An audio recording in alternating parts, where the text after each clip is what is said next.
Muy bien, varones, buenos días. Vamos a comenzar entonces en esta mañana con nuestro nuevo estudio acerca de Moldeados por Dios. ¿Todos trajeron su libro? Los que lo tienen, muy bien, vamos a estar repasando el capítulo 3. Solamente en esta mañana déjame hacerte una pregunta para ir entrando en materia y en tema. ¿Qué sucedería si te encuentras con un violador, asesino, mentiroso, que de repente se para frente a ti y se pone a hablar de moral? ¿Cuál sería tu reacción? ¿Cuál sería tu reacción? Quizás medio escéptico. No creeríamos, diríamos que hipócrita eres, pero si yo te digo que ese asesino, violador, mentiroso fue perdonado por Dios, ¿le creerías? Y estamos viviendo ahora, estamos viendo en estos días, 2023. Nuestra obligación es creer. Nuestra obligación es creer, sí, pero nos costaría separar su reputación de la persona, ¿no es así? El salmo que vamos a estudiar hoy, que es el Salmo 51, fue escrito por un violador, por un asesino, por un mentiroso, que era rey, que fue conocido como el hombre con el corazón conforme a Dios.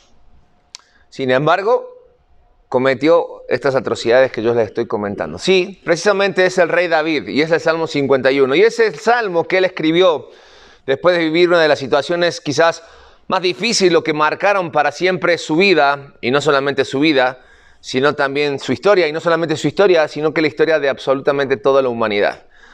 Porque el poder de Dios es tan amplio que Él utiliza lo imperfecto para mostrar su gracia, su amor, y Él utiliza incluso a aquellas personas que cometen errores para cumplir su voluntad.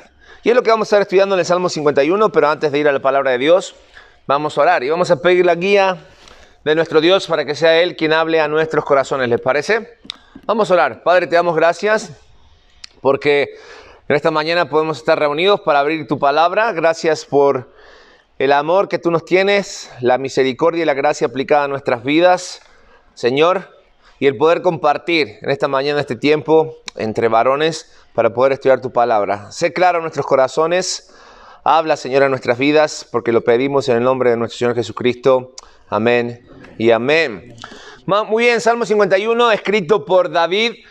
Este salmo fue escrito después que el profeta Natán, que era el consejero que David tenía, lo confrontara, ¿sí? Y lo pusiera frente a su realidad, y David no le quedara otra que reconocer lo que él había hecho. ¿Cómo sucedieron los hechos? Vamos a rápidamente platicarlo para aquellos que no lo conocen. Primera de Samuel capítulo 11 nos cuenta el relato de que David estaba un día en su palacio y dice que era el tiempo en que los reyes iban a la guerra. El arca, que era la presencia de Dios, estaba en el campo de batalla. Y David había decidido, porque él era el rey y lo podía hacer, aunque no era lo correcto, quedarse en su palacio. Y dice que un día salió a pasearse a los jardines del palacio y en una de las terrazas, estaba él tomando el sol de la tarde, vio a una mujer que se estaba bañando. No estaba ni exponiéndose, no estaba ni luciéndose, simplemente estaba aseándose. Y de repente David a lo lejos la ve, la codicia, la manda a llamar y la toma, la manda a traer. Al poco tiempo la mujer le manda un WhatsApp y le dice: rey, ¿qué cree? Estoy embarazada. No, dice David, ¿cómo ocurrió eso? Felicidades. No, David, usted es el padre. No, ¿cómo? ¿Y el esposo? Mi esposo está en la batalla. Y hace meses que no viene, hace meses que no estoy con él. Y si sacamos las cuentas, no nos va a dar. Dime quién es tu esposo. Urías. Agarra a David, agarra el teléfono, le habla a su general, le dice: mándame Urías para aquí, por favor. Viene Urías, obediente, sí. Y le dice: rey, aquí estoy. Mira, Urías, tú eres una buena persona. Necesito que estemos juntos, que platiquemos. Quiero darte un permiso especial por tu servicio a la patria. Dígame, rey, te voy a dar un par de noches para que estés con tu esposa. Que disfrutes, que la pases muy bien, que tomes fuerzas y que vuelvas al frente de batalla. Pero nada, ve. ¿Qué hizo Urías? Nunca llegó a su casa. Se quedó por ahí descansando, y cuando David pensaba que ya estaba todo arreglado, alguien le dice: al rey, ¿sabes qué, rey? Urías nunca fue a su casa. Urías nunca estuvo con su mujer. ¿Pero cómo? Llámenlo. Urías, ¿qué has hecho? No, señor. No puedo estar yo con mi esposa cuando el resto de mis compañeros están peleando allí en la batalla. No, pero Urías, no, señor, no puedo hacerlo. Discúlpeme. Bueno, ven, pásate. Hizo un banquete, puso de todos los vinos, mandó a destapar aquella botella añeja que tenía el rey David. Dijo, Urías, festejemos. ¿Pero qué hay que festejar? Festejemos. Sin embargo, dice que nunca llegó a su casa. Se quedó a dormir en las escaleras del rey, de ahí del palacio, y nunca estuvo con su esposa. Entonces el otro día David se levantó, después de la cruda que traía, y dijo, bueno, ya solucioné este problema. Ya nadie va a sospechar o nadie va a decir. Pero dice, hey, rey, ¿qué pasó? Urías no llegó a su casa. ¿Cómo que Urías no llegó a su casa? No llegó. A ver, llámenlo para acá. David pensó y dijo, agarró una hoja, escribió, la dobló y le dijo, vete al frente de la batalla, gracias por tu servicio y entrégale a mi general. Agarró Urías esa carta, llegó al general, y ¿saben lo que decía esta carta? Cuando el general la abrió, sin que Urías supiera, decía, pon a Urías al frente de la batalla, que muera hoy. Urías llevó su propia sentencia. Y llegó y fue puesto al frente de batalla y Urías murió. No solamente tomó la mujer de otro hombre, sino que también mató a ese hombre, mandó a matar a ese hombre. Una vez que Urías estaba muerto, ahora sí el rey iba a hacer las cosas bien. Mandó a llamar a la viuda y le dijo, ahora serás mi esposa. Y al poco tiempo creció la barriga. Y al poco tiempo nació el hijo. Y todo bien. Parecía que hasta aquí todo bien. ¿Quién iba a decir algo? David estaba en su reino y llega uno de sus consejeros, Natán. Rey, permíteme contarte esta historia. Había un hombre muy humilde que tenía una ovejita, la cual él amaba y cuidaba. Incluso dormía con ella. Era parte de la familia. Y su vecino era un hombre hacendado con muchas ovejas. Y un día este hombre hacendado recibió visitas. Le dijo a sus súbditos, vamos a hacer una barbacoa. Y para eso necesitamos matar una oveja. Pero no tomen de las nuestras. Vayan y tomen la oveja del vecino.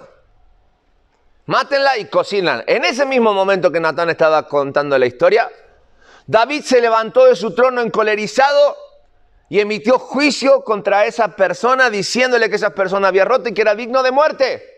En aquel momento Natán lo interrumpió y le dijo, rey, déjame decirte que esa persona eres tú. Y esas palabras, ese hombre eres tú, hicieron eco de tal modo en el corazón y en la mente de David, que se dio cuenta de su error, y allí nace el Salmo 51.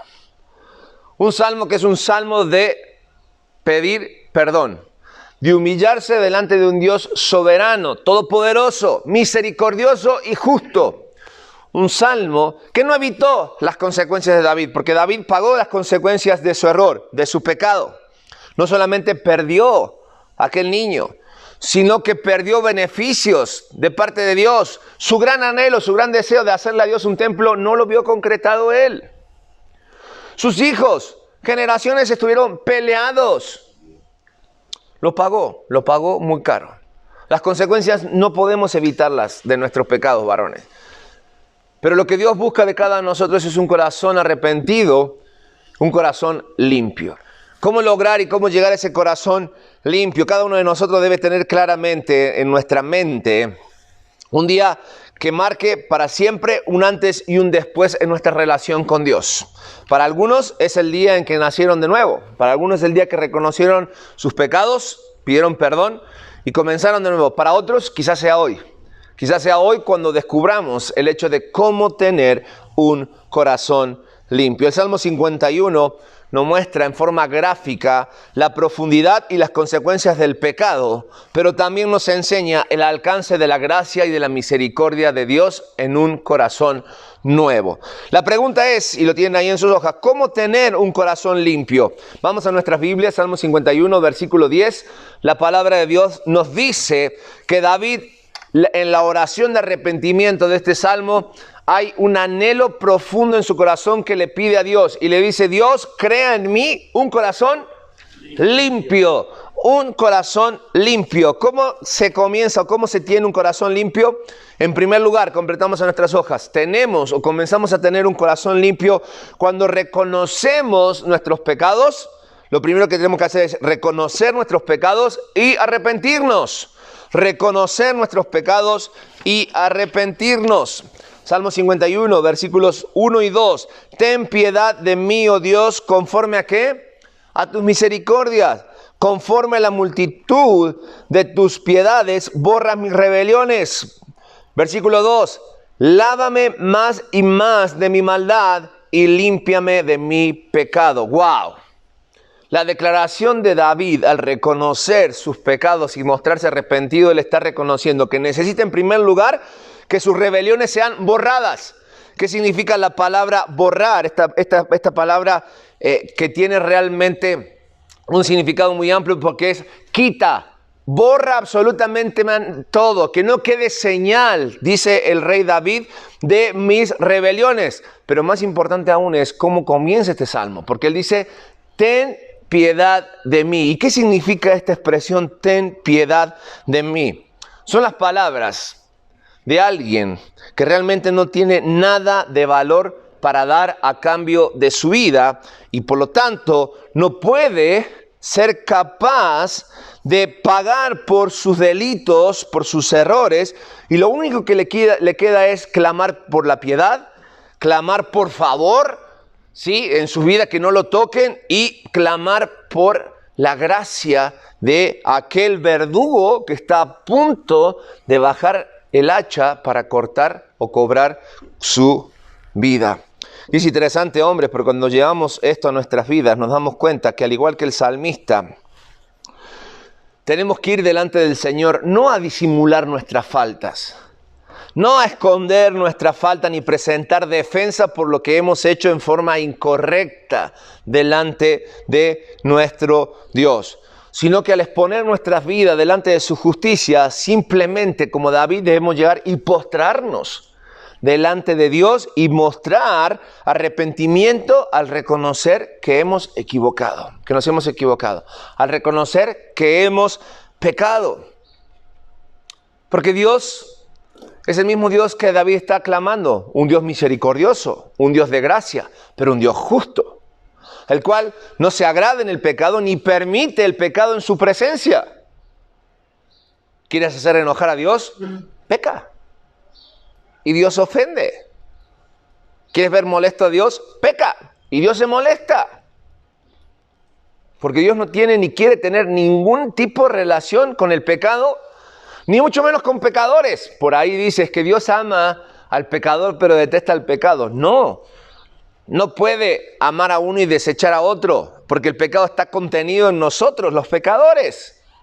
Entonces, para que el amor de Dios se aplique, no tiene que haber pecado en nuestras vidas. Y para que no haya pecado en nuestras vidas, lo primero que tenemos que hacer es reconocer y después arrepentirnos. Pero la misericordia de Dios que hoy opera es la misma que operaba en el tiempo de David. Y es la misma que hace que todavía Dios sea tardo en su ira y grande en misericordia. Es lo que dice Hechos, capítulo 17, versículo 30. Dice, pero Dios, habiendo pasado por alto los tiempos de esta ignorancia, cuando no sabías, hasta hoy, si no lo sabías, acerca del gran problema y del gran flagelo del pecado en nuestras vidas, dice, ahora manda a todos los hombres, que ¿qué cosa? De todo lugar, ¿a qué se? Arrepientan. El llamado de Dios es arrepiéntanse. Jesucristo cuando estuvo en esta tierra, Él predicó acerca de arrepiéntanse. Arrepiéntanse. El arrepentimiento tiene que ver con el reconocimiento, y una vez que reconozco que soy pecador, sí, me puedo arrepentir, me puedo volver de aquellas cosas que estoy haciendo.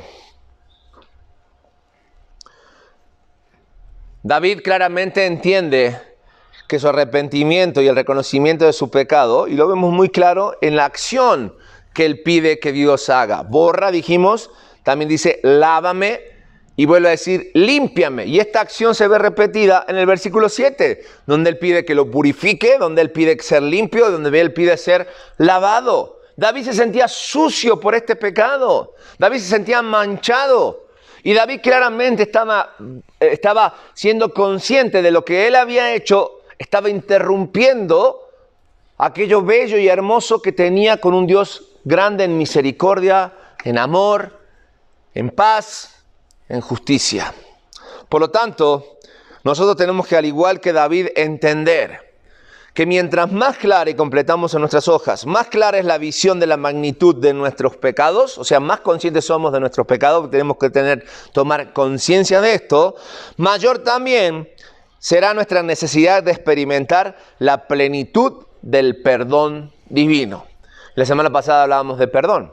Perdonar no necesariamente significa olvidar, pero si alguien tiene la capacidad para olvidar nuestros pecados o olvidar los pecados, es Dios. Dios perdona, y dice la palabra de Dios, los echa a los pecados a el fondo de la mar para no acordarse más de ellos. Punto número 2, para tener un corazón limpio, no solamente es reconocer y arrepentirme, sino que el punto número 2 tiene que ver con confesar todo pecado. Confesar todo pecado. Salmo 51, versículo 3 dice, porque yo reconozco mis rebeliones y mi pecado está siempre delante de mí. Pues yo reconozco, dice el rey David. Tan fácil es, hombres, tomar cada uno de nosotros el hábito de llegar a la hora del día que tú te acomodes, originalmente o cómodamente nos puede quedar en la noche, llegar y al terminar nuestros días ponernos delante de la presencia de Dios y pedir perdón por nuestros pecados. Y empezar a apuntar cada uno de los pecados de los cuales tomamos conciencia que hicimos en la semana. Es decir, cada uno de nosotros cuando confesamos pecados, yo siempre le digo, con nombre y apellido. Si mentiste, si dijiste una grosería, si te quedaste con algo que no te pertenecía, si tu mente fue atacada por la lascivia, si caíste ante alguna tentación, alguna situación compleja en tu vida, es llegar delante de la presencia de Dios y confesar esos pecados.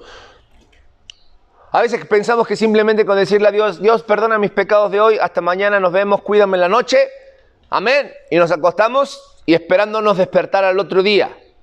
Y quizás podemos calmar por un momento nuestra conciencia, pero el otro día nos levantamos y con la misma cruda espiritual con la que nos dormimos, porque el pecado está ahí. Y el problema es que a veces nos vamos acostumbrando. Y muchas veces vamos haciendo un callo espiritual ante nuestros pecados y dejamos ahí pecados guardados. Incluso pecados que ponemos bajo 7 llaves con tal de que nadie se entere. También, como lo que hizo David con Betsabé. Él pensaba que matando al esposo, él pensaba que haciéndose cargo de Betsabé, él pensaba que casándose se acababa todo. Pero no fue así. El pecado oculto empieza a oler mal. Y llega un momento que el olor es insoportable y te termina acusando. La palabra de Dios nos dice en Joel, capítulo 2, versículo 13, rasgad vuestros corazones y no vuestros vestidos, y convertíos a Jehová vuestro Dios, porque misericordioso es y clemente, tardo para la ira y grande en misericordia, que se duele del castigo. La costumbre era antes que para llegar delante de Dios y estar limpio, inmaculado, era rasgarte las vestiduras, ¿sí? Reconociendo su grandeza en tu vida. Y ahora dice, ya no hace falta rasgarte las vestiduras si realmente te arrepientes y confiesas. Ahora es delante de Dios, rasga tu corazón. Abre tu corazón para que salga todo aquello que lleve en tu vida. Dios quiere que a la hora de confesar pecado, entendamos que la confesión es el único requisito para obtener el perdón de Dios en nuestras vidas. Pero no tiene que ser una confesión obligada, ni tiene que ser una confesión estudiada, ni mucho menos una confesión superficial. En nuestras vidas, el pecado debe ser escudriñado profundamente. Nos tenemos que hacer cargo del mismo, debemos conocer, para que a través de la confesión nosotros comencemos a abandonar ese pecado en nuestras vidas. Ese pecado en nuestras vidas. Porque si nosotros tenemos el mecanismo por costumbre y no por necesidad de confesar ese pecado, lo que estamos haciendo es ejercer o hacer un ejercicio en vano. Necesitamos confesar incluso con nuestros labios, escucharnos a nosotros mismos de que estamos confesando pecado. Y lo dice Romanos, capítulo 10, versículo 10. Porque con el corazón se cree para justicia, pero con la boca, ¿qué dice? Se confiesa para salvación, para salvación. Cualquier persona que es hija de nuestro Dios, que ha entregado su vida a Jesucristo como Señor y Salvador de su vida, tiene que haber confesado en voz alta que es una persona que es pecadora. Tiene que haber reconocido y pedido perdón en voz alta porque dice, con la boca se confiesa para salvación. Públicamente tiene que haber testigos de lo que realmente ocurrió en nuestras vidas. Y mucho más si somos hijos de Dios. Mucho más si en el día a día hemos pecado. Confesar en voz alta para que tú mismo te escuches como testigo de que reconoces tus pecados y que pides perdón. Y de esa manera el perdón de Dios se aplica o tiene mayor sentido en nuestras vidas porque reconocemos al escucharnos lo limitados que somos, ¿Por qué? Porque cuando hablamos de confesar y completamos en nuestras hojas, confesar es odiar el mal. Confesar es aborrecer lo que hay en nosotros, contrario a los principios de nuestro Dios. Punto número 3. Para tener un corazón limpio hace falta no solamente reconocer y arrepentirnos, también confesar nuestros pecados. Y el número 3, al igual que David, para tener un corazón limpio, no podemos o no debemos poner excusas ante el pecado. No poner excusas ante el pecado. David fue contundente en su confesión y en su arrepentimiento. Versículo 4 dice, contra ti, ¿qué dice? Contra ti solo he pecado. ¿A quién se refiere? Contra Dios. Él entendió claramente que no había excusa para su pecado. Él entendió claramente que el pecado es un asunto personal. Porque el pecado es algo que está arraigado en nuestros corazones desde que venimos a este mundo. Y David entendió que la culpa de su pecado no fue que Uría no esté. La culpa de su pecado no fue que Betsabé se estaba bañando en un baño público. La culpa del pecado ni siquiera fue que David no había ido a la guerra, ni tampoco de aquellas costumbres que quizás él había tomado como joven, sino que el pecado estaba arraigado a su corazón. Por lo tanto, hombres, al entender que en nuestras vidas el pecado no tiene excusas, tampoco podemos ir haciéndonos por ahí víctimas y buscar un Urías donde no lo hay, buscar una Betsabé donde no lo hay, echándole la culpa a nuestras esposas, echándole la culpa a nuestro jefe, echándole la culpa a que se cruzó el semáforo en rojo, echándole la culpa a tanta gente que nosotros queremos por excusar nuestro pecado. No hay excusa. Amados, el arrepentimiento nos lleva a entender que el pecado es una ofensa abierta y directa contra Dios. Y es lo que tenemos que entender. Es vivir la vida a tu manera. Pero sobre todas las cosas, el pecado es levantar el puño contra Dios y decirle, no me interesas. Por eso, ante el pecado no hay excusas. Cuando tú pecas contra tu prójimo, cuando tú pecas contra ti mismo, estás pecando contra Dios. ¿Por qué? Simple, porque es el creador del mundo, porque es el dueño de todas las cosas. El pecado nos aleja cada día más de Dios. La confesión de David se basa en el conocimiento de la plena sabiduría que él tenía de Dios. Y saber que Dios desechaba el pecado. Sus ojos de repente fueron abiertos. Todo ese estrés que había sumado por un año y no entendía por qué, David se hizo claro cuando fue confrontado por la palabra de aquel profeta, el cual trajo palabra directamente de Dios. Y eso es lo que hace la palabra de Dios en nuestras vidas. Cuando vamos a la palabra de Dios, no solamente nos arrepentimos, sino que también nos damos cuenta que no hay excusas. ¿Por qué? Jesucristo fue muy enfático y dejó claro esta situación. Cuando en Juan capítulo 15, versículo 22 dijo, si yo no hubiera venido ni les hubiera hablado, no tendrían pecado. Pero ahora que dice, no tienen excusas por su pecado. Jesucristo lo dejó absolutamente claro, dando a entender que los hubieras no son una oportunidad, o ni siquiera son una situación en su vida. Porque Cristo vino, porque Cristo nos habló, lo dejó claro y dejó por debajo cualquier excusa que tú y yo podamos. Completamos en nuestras hojas. Porque no hay argumento que valga para debatir con Dios. No hay argumento que valga para debatir con Dios. ¿Por qué? Porque su juicio, el juicio de Dios es verdadero. Tú no puedes ir contra la verdad absoluta. Tú no le puedes enseñar nada a Dios. No le puedes enseñar a alguien que lo sabe todo.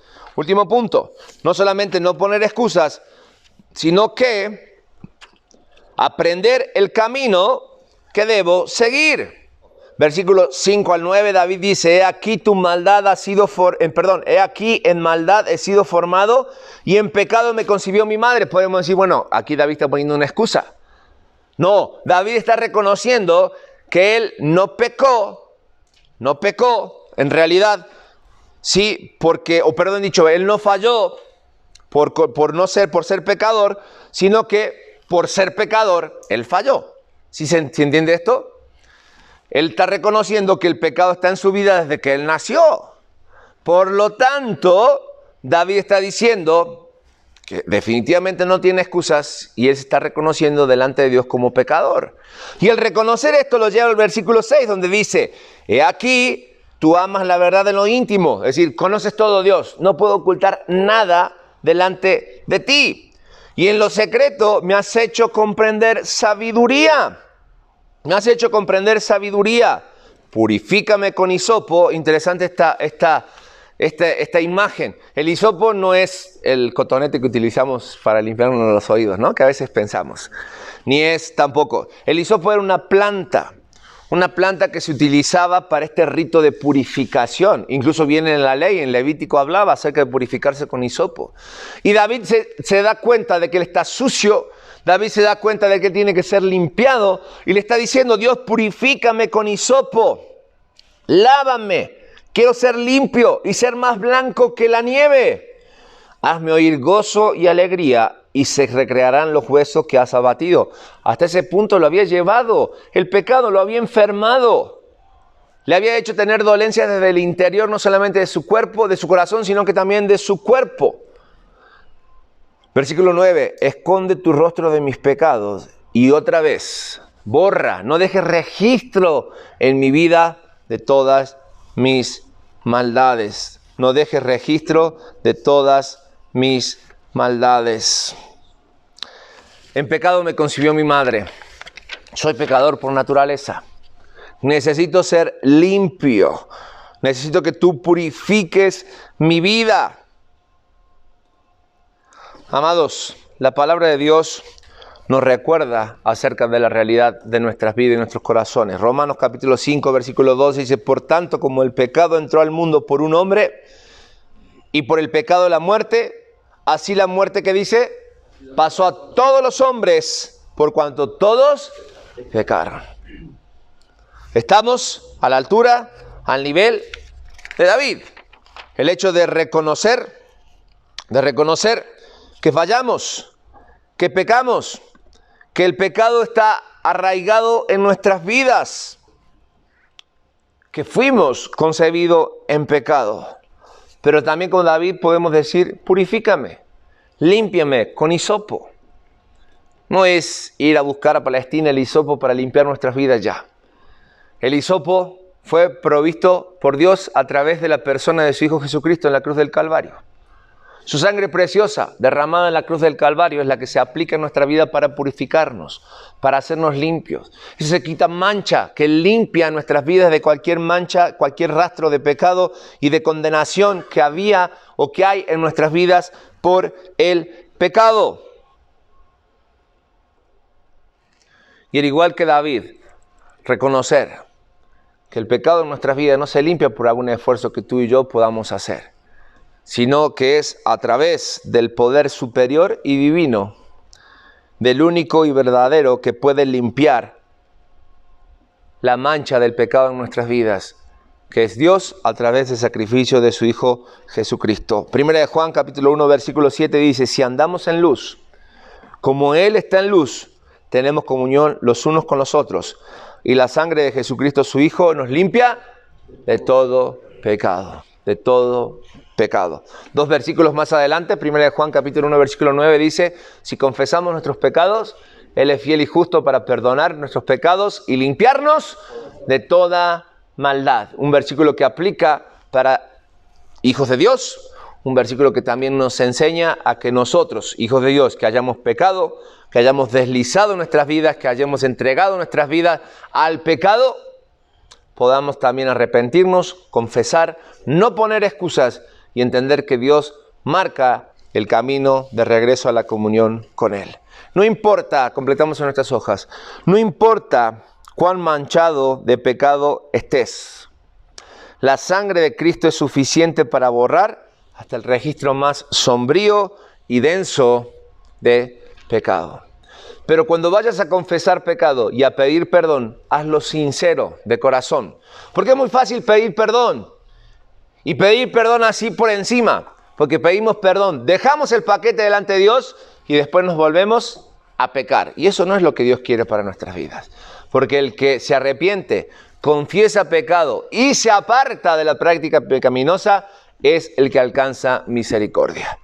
La sangre de Cristo es suficiente una vez y para siempre limpiar nuestra condenación, pero es nuestra responsabilidad estar todos los días limpiándonos a través de la sangre de Jesucristo del pecado que cometemos día tras día con nuestros pensamientos, con nuestras acciones, con nuestras palabras, con nuestros hechos. ¿Para qué? Para que así podamos disfrutar de una comunión plena y tener y mantener un corazón limpio. Amén.